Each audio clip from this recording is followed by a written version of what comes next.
Caião, então me ajude a entender 1 Coríntios 6, 9 e 10, já que o assunto é esse. 1 Coríntios 6, 9 e 10. Se está falando de alguém que se une comercialmente a gente perversa. Aí Paulo diz: eu prefiro que vocês se unam a gente de fora do que a gente que se diz. Não, desculpe, isso é em 1 Coríntios 6, ele falou segunda? 1 Coríntios 6, então 9 e 10. Primeiro é isso mesmo. Tá aqui. Não, Caio, primeiro é: não sabeis que os injustos não... Pois é, mas o contexto, você tem que ler o contexto. Ah, sim. O contexto começa aqui: aventura-se alguém de vós, tendo questão contra outro, submetê-la a juízo, perante injustos, não perante os santos, ou não sabeis que os santos hão de julgar o mundo? Ora, se o mundo deverá ser julgado por vós, sois acaso indignos de julgar as coisas mínimas no âmbito da fraternidade? Não sabeis que havemos de julgar os próprios anjos, quanto mais as coisas desta vida, no que diz respeito não ao coração do outro, quem vai para o céu nem quem vai para o inferno. Paulo está se referindo à sabedoria do Evangelho para decidir entre irmãos um mal menor, ao invés de levar isso para um juízo de terceiros que não têm consciência de Deus. Entretanto, vós, quando tendes a julgar negócios terrenos, constituís um tribunal daqueles que não têm nenhuma aceitação na igreja, que não têm a mente de Cristo, que não têm sabedoria do Evangelho. Para a vergonha vossa vou-lo digo: não há porventura, nem ao menos um sábio entre vós, que possa discernir no meio da irmandade os males menores e fazer as propostas, as melhores soluções segundo o Evangelho? Mas irá, ao contrário disso, um irmão a juízo contra outro irmão, isto perante incrédulos, dois crentes, dizendo que creem em Jesus, pedindo que um juiz terceiro, distante, exerça juízo sobre algo que o Evangelho lhes deu a condição de resolver, sem ter que levar a terceiros. Paulo diz: ora, só existir entre vocês demandas dessa natureza já é completa derrota para vocês.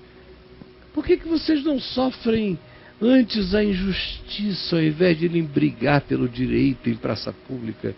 Por que não sofreis antes o dano, vivendo isso com temor e tremor diante de Deus, ao invés de brigar com as pessoas por causa de ganhos relativos?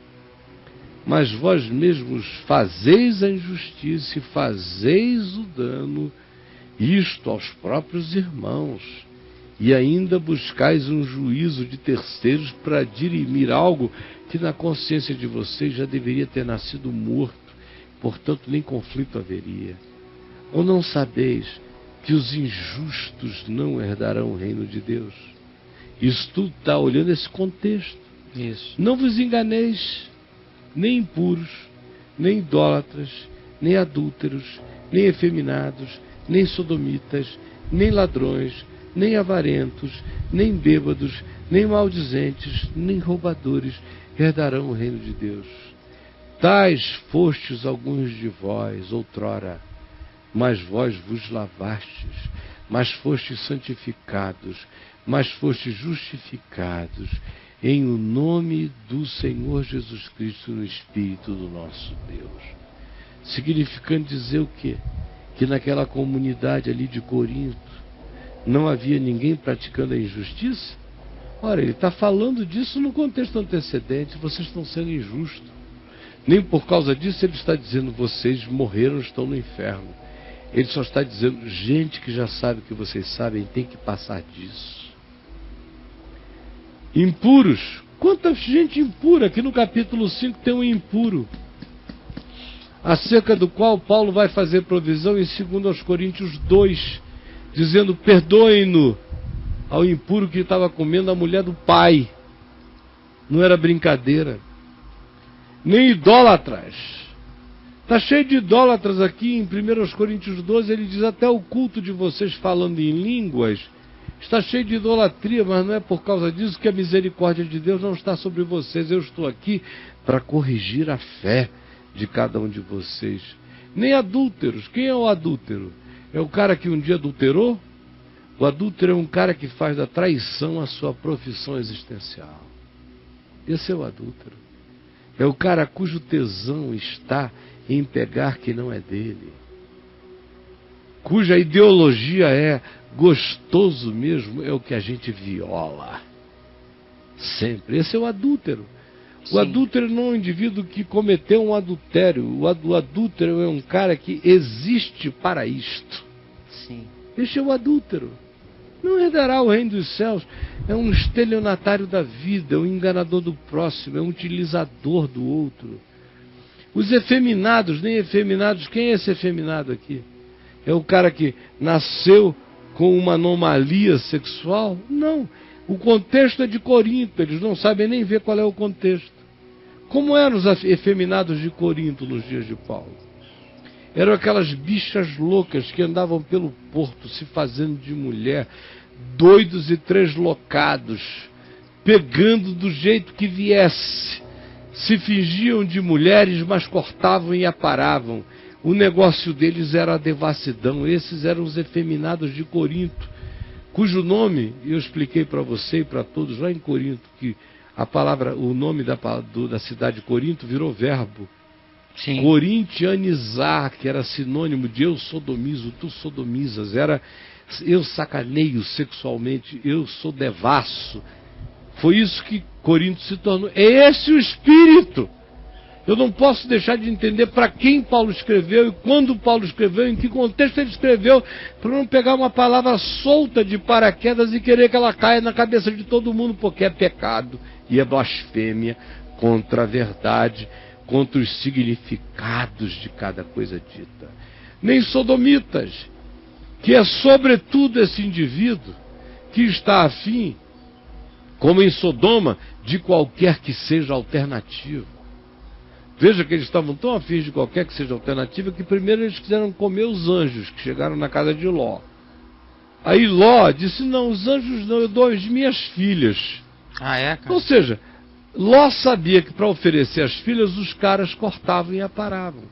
Não era nem que eles fossem gays, o negócio do sodomita é que eles eram qualquer coisa.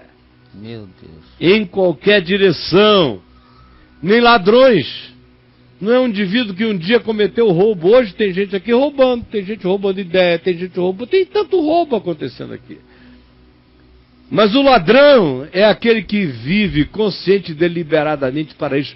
Existe da apropriação indébita, mental, intelectual, existencial, psicológica e material.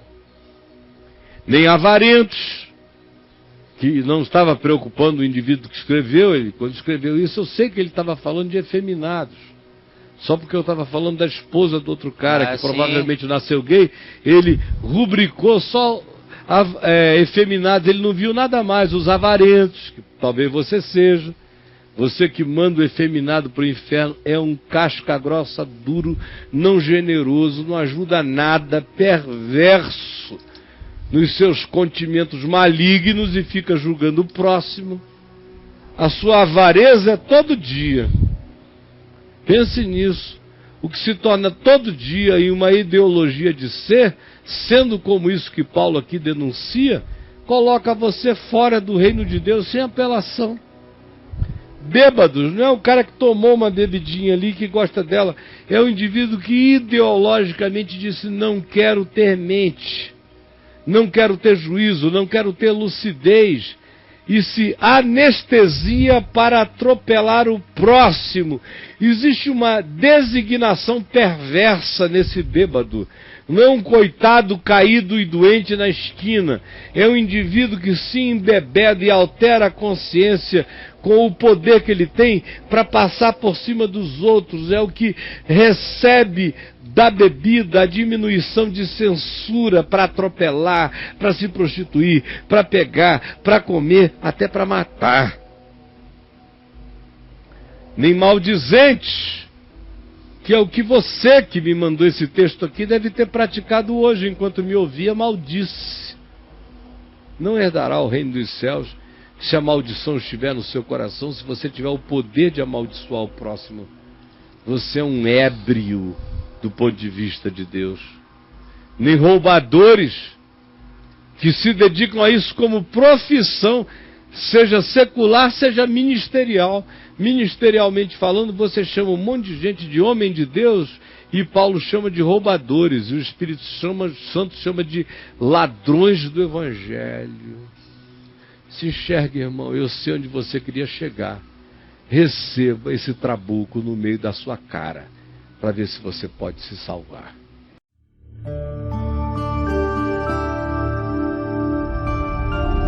VNV TV, o canal é você.